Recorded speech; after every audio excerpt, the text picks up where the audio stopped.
Security. Get this kid out of here before he contaminates something. Dr. Harrison's shrill voice echoed through the hallway of Chicago Memorial Hospital as he pointed to the 10-year-old boy who had just walked through the front door. Jerome Williams stopped in the middle of the marble lobby, his worn sneakers contrasting sharply with the shiny floor. He had walked 12 blocks in the freezing November rain to get there, but it wasn't the cold that made his hands shake, it was the urgency of a promise he had made to his own conscience. "Please, sir," Jerome said, his voice calm, surprising everyone. "I just want to help the girl in the wheelchair. I know how to make her walk." Dr. Harrison, head of the pediatric neurology department and heir to a medical dynasty that went back 4 generations, looked at the boy as if he were a stain on his immaculate lab coat. "Didn't you hear me? I called security. Street kids don't come in here and tell doctors how to do their jobs." At 45, Dr. Harrison had built his reputation treating only the children of Chicago's elite. His specialty was telling wealthy parents exactly what they wanted to hear, even when there was no hope left. Especially when it came to the daughter of the powerful Dr. Michael Foster, chief surgeon and the hospital's largest donor. "The girl has been in physical therapy for 3 years and has never taken a step," Jerome continued, ignoring the approaching security guards. "But I can help. My grandmother taught me." Dr. Foster appeared in the hallway at that moment, pushing the wheelchair of his 7-year-old daughter Emma. The girl, born with cerebral palsy, watched everything with wide, curious eyes.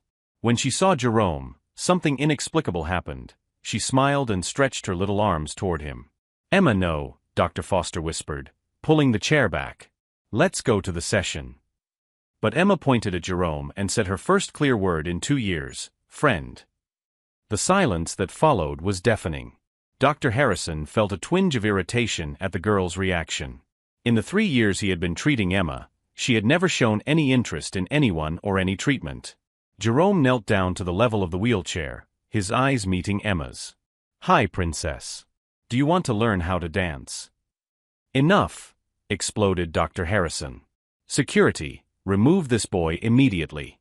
And you," he pointed at Jerome, "if you show your face here again, I'll call the police." Jerome stood up slowly, but before he was escorted out, he whispered something that made Dr. Harrison's blood run cold. "Doctor, I know exactly why Emma never got better. And I know you know too." As the security guards led him to the exit, Jerome kept his gaze fixed on Dr. Harrison. There was something in those eyes that didn't belong to a 10-year-old boy, an ancient wisdom, an unshakable determination, and even more disturbing, the quiet confidence of someone who holds secrets too powerful to be revealed at the wrong time. If you're enjoying this story of courage and determination, don't forget to subscribe to the channel to find out how a simple moment of humiliation would become the catalyst for a revolution that would forever change the lives of everyone in that hospital. 3 days had passed since Jerome had been escorted out of Memorial Hospital, but Dr. Harrison couldn't get those words out of his head. "I know exactly why Emma never got better. And I know you do too." What the hell did that kid mean by that? Harrison tried to convince himself that it was just the ravings of a disturbed child, but something in the certainty of those eyes bothered him deeply. On Thursday morning, he arrived at the hospital and found Jerome sitting on the steps of the main entrance, as if he were waiting. The boy made no attempt to enter, he just watched the comings and goings through the glass doors with a patience that belied his age. "Haven't you called the police yet?" Harrison asked sharply of the security guard at the front desk. "He's not causing any trouble, doctor. He just sits there. Technically, the sidewalk is public property." Harrison felt a twinge of irritation. This boy was clearly trying to provoke him, and it was working. During Emma's physical therapy session that morning, something strange happened. The girl, who was normally apathetic and uninterested, kept looking toward the window. When Dr. Harrison followed her gaze, he saw Jerome outside, watching through the glass. Emma began to fidget in her chair, trying to communicate through gestures. It was the first time in months that she had shown any kind of urgency or desire. "What's going on with her today?" asked Dr. Foster, noticing the change in his daughter's behavior. "Just a phase," Harrison replied dryly, closing the curtains on the window. "Maybe we should adjust her medication." But Emma didn't calm down. On the contrary, she began to cry, real tears of frustration that Harrison hadn't seen in years. It was as if she was desperately trying to communicate something that no one could understand. That afternoon, Harrison discovered Jerome talking to Janet, one of the hospital's most senior nurses, in the parking lot. The scene angered him. Janet, you were instructed not to interact with this child. I'm sorry, Dr. Harrison, but he was telling me about techniques his grandmother used with special children. It's fascinating, actually. Fascinating. Harrison almost shouted. He's an uneducated child who lives on the street. Jerome turned calmly to Harrison. Doctor, my grandmother was Lily Williams. She worked at this hospital for 30 years in the pediatric neurology department. Perhaps you remember her. Harrison's blood ran cold. He remembered Lily Williams very well, one of the most respected nurses who had ever worked there, known for getting extraordinary results with cases considered impossible. She had retired 15 years ago and had recently passed away. That's not possible, Harrison stammered. She raised me after my parents died, Jerome continued, his voice maintaining that disturbing calm. She taught me everything about how children's brains work, how to connect with them when adults give up. She taught me especially about cases like Emma's. Janet looked between the two men, feeling the tension in the air. Dr. Harrison, if he really is Lily's grandson. Enough. Harrison exploded. I don't care who he claims to be. Children do not treat patients in this hospital. Jerome took a step forward, and for the first time, Harrison saw something other than calm in those eyes. He saw a determination that made him involuntarily step back. Dr. Harrison, I know you're lying to Dr. Foster about Emma's progress. I know you know exactly what's wrong with her, but you're hiding it because you don't want to admit you misdiagnosed her 3 years ago. The world stopped around Harrison. How could this kid know about the misdiagnosis he had made and hidden all these years? You don't know anything, Harrison whispered, but his voice was shaking. I know Emma doesn't have severe cerebral palsy like you told her father, Jerome continued, unrelenting. I know she has a treatable condition that you misdiagnosed and now you're afraid to correct because it would ruin your reputation. Harrison felt cold sweat trickle down his back.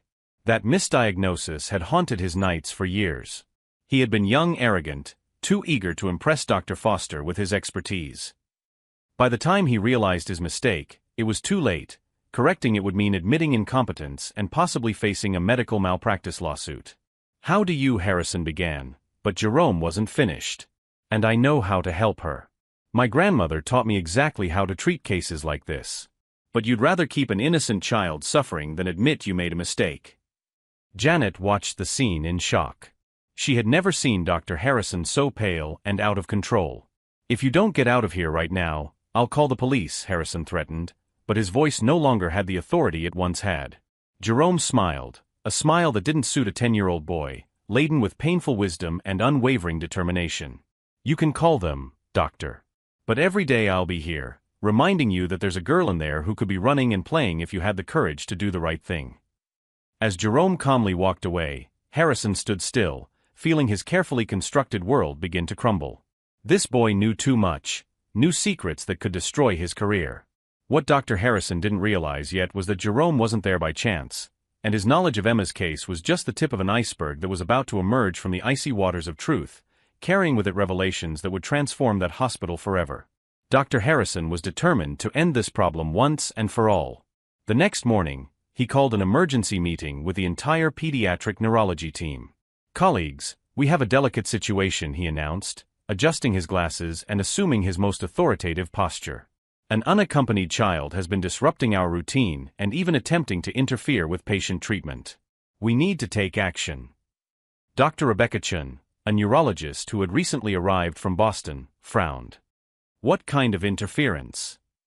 The boy claims to have medical knowledge inherited from a supposed grandmother who worked here. It's clearly a case of childhood fantasy, but it's causing disturbances. Janet, the nurse who had spoken with Jerome, cleared her throat uncomfortably. Dr. Harrison, I checked the records. Lily Williams did indeed work here for 30 years. And she had a grandson who was recently orphaned. The silence in the room was awkward. Harrison felt sweat begin to form on his forehead. That doesn't change the fact that a child can't. Excuse me, Dr. Chen interrupted. May I ask what kind of knowledge this boy has demonstrated? Harrison hesitated. He couldn't admit that Jerome had identified his misdiagnosis without completely exposing himself. Unscientific techniques, baseless theories. I'd like to talk to him, Dr. Chen said decisively. If he really is Lily Williams' grandson, that changes everything. She was a legend here. That afternoon, Jerome was at his usual spot on the steps when Dr. Chen approached him. Unlike Harrison, she sat down next to him, treating him as an equal. You must be Jerome. I'm Dr. Chen. I've heard about your grandmother. Jerome studied her carefully. Did you work with her? Not directly, but everyone knew her reputation. She saved many children that other doctors had given up on. She taught me that sometimes doctors get so caught up in their books that they forget to look at the real child, Jerome replied, his maturity again surprising an adult. Dr. Chen smiled. Your grandmother was wise. Tell me about Emma Foster. Jerome looked her straight in the eye. Do you really want to know, or are you testing me to see if I know anything? The bluntness of the question caught Dr. Chen off guard. I really want to know. Emma doesn't have severe cerebral palsy, as her chart says. She has a neuromotor disconnection syndrome that can be treated with specific stimulation. My grandmother taught me to recognize the signs. Dr. Chen felt a chill. If Jerome was right, it meant that Emma had spent 3 years receiving inadequate treatment. How can you be so sure? Because I saw the same symptoms in my cousin before my grandmother helped her. And because I've been watching Emma for weeks through that window. She responds to stimuli that a child with severe cerebral palsy would not respond to. At that moment, Dr. Harrison appeared at the hospital entrance and saw the two talking. His expression turned to pure fury. Dr. Chen, what are you doing? Talking to a very perceptive young man, she replied, standing up. Jerome, I'd like you to meet Dr. Foster. I think he should hear your observations about Emma. Harrison's blood ran cold. If Jerome spoke to Dr. Foster about the misdiagnosis, his career would be over. This is absolutely unacceptable. Harrison exploded. Dr. Chen, you are allowing a street kid to question our medical protocols. A child who demonstrates exceptional medical knowledge inherited from one of the best professionals this hospital has ever had, Dr. Chen replied firmly. Jerome stood up slowly, watching the dynamic between the two doctors. There was something in Harrison's tension that confirmed his suspicions. Dr. Harrison, Jerome said with that disturbing calm, you're afraid of what I'm going to tell Dr. Foster, aren't you? I'm not afraid of anything a child can say. Then why don't you let me show him what I know about Emma? If I'm wrong, you can kick me out of here for good. Dr. Chen looked between Jerome and Harrison, sensing a tension that went far beyond a simple disagreement over protocol. Harrison, what's the problem? If the boy is wrong, it will only confirm our methods. Harrison was cornered. Refusing now would raise suspicion, but agreeing could expose his devastating mistake. All right, he said, trying to keep his voice steady. But when this charade is exposed, I want action taken. Jerome smiled, a smile that didn't belong on a 10-year-old boy. Perfect, Dr. Harrison. I think you're going to be very surprised by what we discover. As they walked toward the hospital, Dr. Chen whispered to Jerome, are you sure you know what you're doing? My grandmother always said that the truth has a way of finding out, Jerome replied. And that when someone tries to hide it for too long, it finds a way out. What Dr. Harrison didn't know was that Jerome had spent the last 2 weeks doing much more than just watching Emma through the window. He had talked to long-time nurses, discreetly reviewed progress reports, and most importantly, he had carefully noted every inconsistency in the girl's treatment. His notebook, tucked away in a worn backpack, contained information that would not only prove his diagnosis correct, but also reveal the extent of the deception Harrison had perpetuated for years. As they entered the hospital, Jerome touched the backpack lightly. His grandmother had taught him that justice sometimes required patience, but when the time was right, it was relentless, like a storm finally finding its strength. It was as everyone was heading toward Emma's room that Jerome noticed something that made him smile inwardly. Dr. Harrison was sweating, obsessively checking his watch, and making that nervous gesture of adjusting his glasses that his grandmother had taught him to recognize in doctors when they knew they were about to be exposed. The truth was coming, and Harrison still had no idea of the hurricane that was about to devastate his carefully constructed world of lies and false prestige. When they entered the physical therapy room where Emma was waiting, Jerome discreetly took his tattered notebook out of his backpack. Dr. Harrison had no idea that those handwritten pages contained 3 weeks of meticulous observations that were about to destroy a 15-year career built on lies. Dr. Foster, Jerome said, approaching the wheelchair where Emma smiled when she saw him. "Can I show you something about your daughter?" Dr. Foster, a serious man who had dedicated the last years of his life to trying to cure his daughter, nodded. "Of course, but be quick." Jerome knelt down to Emma's height and began a series of simple exercises, lightly touching different points on her legs and feet. To everyone's shock, Emma reacted immediately, moving her fingers and even trying to bend her knees. "That's impossible," muttered Dr. Harrison, sweat beginning to form on his forehead. "Emma has severe cerebral palsy. These reactions are just involuntary spasms." "Dr. Harrison," Jerome said, turning with that disturbing calm, "Emma does not have severe cerebral palsy. She has neuromotor disconnection syndrome, a completely different and treatable condition." Dr. Chun watched Emma's reactions with fascination. "Jerome, how can you be so sure?" Jerome opened his notebook and began to read. November 1st, Emma responded to tactile stimuli on her lower extremities. Day 5, demonstrated conscious control of facial muscles when encouraged. Day 10, attempted to vocalize specific words when properly stimulated. Dr. Foster turned pale. "You've been observing my daughter without my permission?" "From the public sidewalk, sir. And what I saw were clear signs that her diagnosis has been wrong for 3 years." Dr. Harrison felt the world collapse around him. That's absurd. A 10-year-old child questioning a certified medical diagnosis. Jerome stood up and looked directly at Harrison. "Dr. Harrison, do you want me to tell Dr. Foster about the MRI scans that were misinterpreted in 2020? Or how you hid the results of neurological tests that contradicted your initial diagnosis?" The silence in the room was deafening. Dr. Foster slowly turned to Harrison. "What is he talking about?" Harrison was visibly shaking now. "Michael, don't listen to this kid. He's making this up." "My grandmother kept copies of all the important tests," Jerome continued relentlessly. "She was working on the file when Emma's results came in. She showed me how to identify the signs you chose to ignore." Jerome turned the page of his notebook and read, "MRI report, March 15, 2020, fundamentally normal brain structures. Signs consistent with mild to moderate neuromotor disconnection syndrome. Prognosis favorable with appropriate stimulation." Dr. Foster snatched the notebook from Jerome's hands. His eyes scanned the meticulous notes, each observation dated and detailed. "Harrison, is this true?" Dr. Harrison was cornered, and he knew it. "Michael, At the time there was uncertainty in the diagnosis." "Uncertainty?" Dr. Foster exploded. "You told me my daughter would never walk. That I should accept she would be dependent forever. I was being cautious." "Cautious?" Dr. Chun grabbed the notebook and examined the notes. "Jerome, these observations are extraordinarily accurate. You documented neurological response patterns that clearly indicate preserved motor function." Jerome approached Emma again.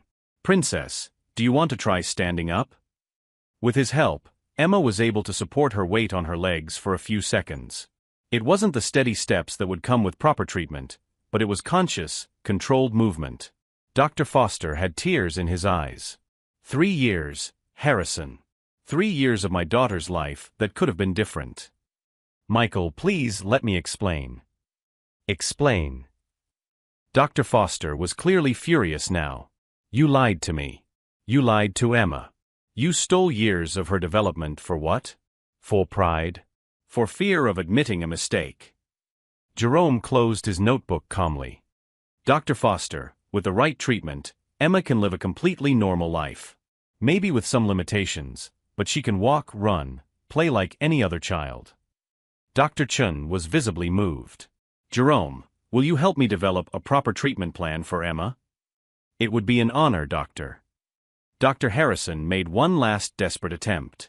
"You can't take a child who lives on the streets seriously. Where are his credentials? His medical training?" Jerome turned to him one last time.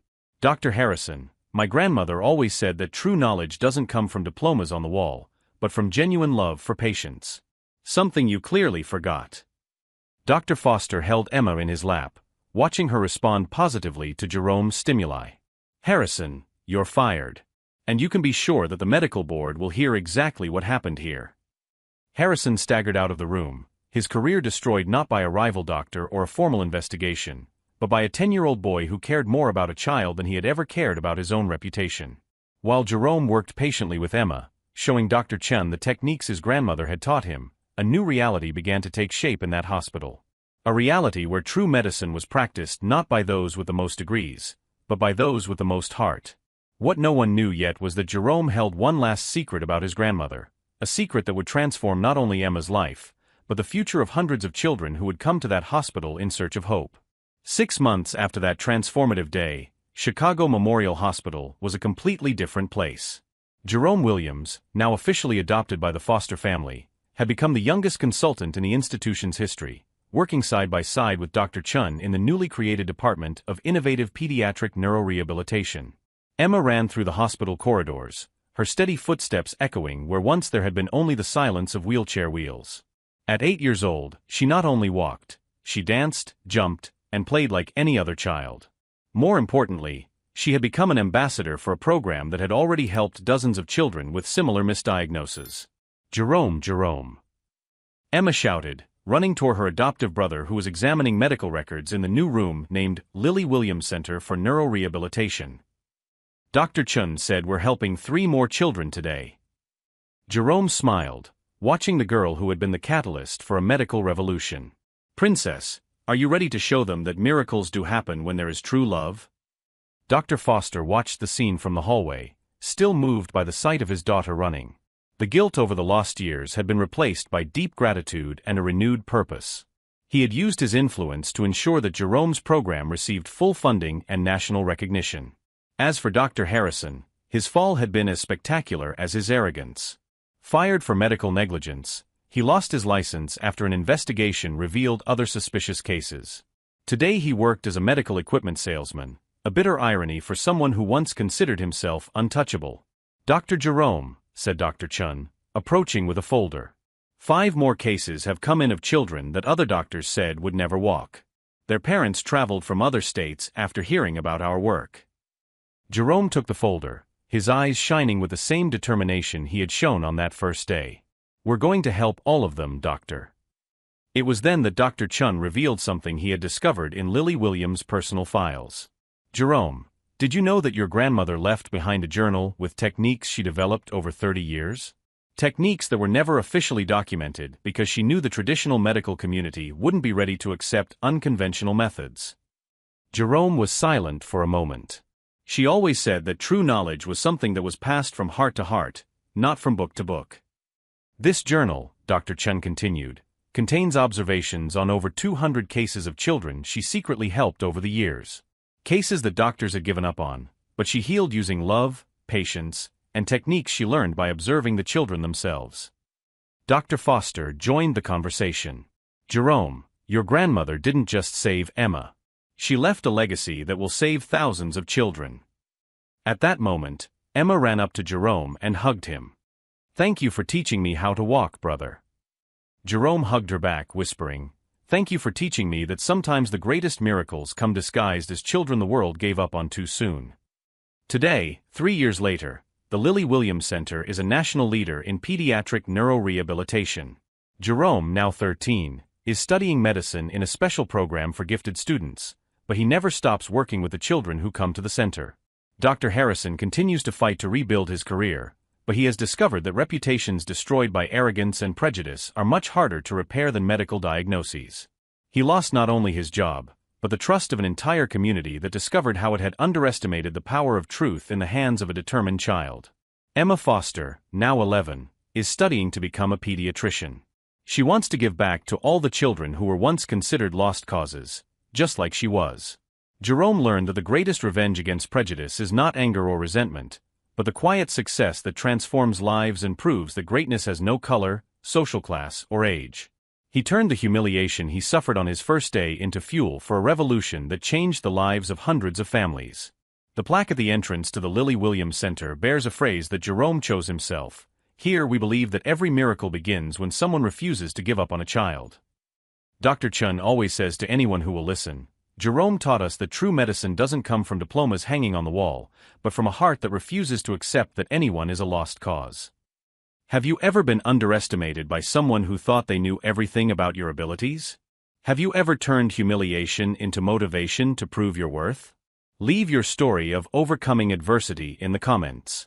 If this story of courage and determination touched your heart, don't forget to subscribe to the channel for more stories that prove that true strength knows no age, color, or social background, and that sometimes the greatest teachers come in the smallest packages.